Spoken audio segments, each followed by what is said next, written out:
moi, je me situe, pardon, hein, je vais déroger un petit peu au plan de bataille de la soirée ou de cette fin d'après-midi charmante.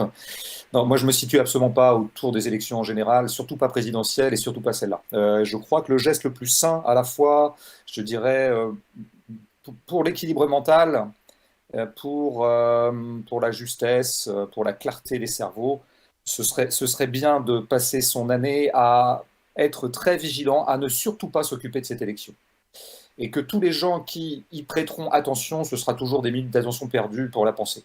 Puisque cette élection, plus que les autres, je dirais, peut-être encore plus que les précédentes, s'annonce comme une espèce de désastre de la pensée, et par ailleurs avec un petit comme ça fumet identitaro-autoritaire, je dirais plus poussé encore que les élections précédentes. On va parler pendant un an, ça va être la bataille sur l'islam, ça va être celui qui sera le plus islamophobe dans le champ, ça sera celui qui mettra le plus en avant les questions sécuritaires, avec des victimes expiatoires qu'on connaît bien, qui sont les racailles de banlieue, etc. On a déjà vu le film, et je propose à tous les gens qui tiennent à rester sains et à rester un petit peu clairvoyants de leur pensée, de ne surtout pas se préoccuper de ces affaires-là. Maintenant, donc la montée du Front National, du Rassemblement National, sa possible victoire qui fait l'objet de 500 heures de débat par semaine sur les chaînes d'infos, je ne vais pas apporter ma pierre à ce débat-là.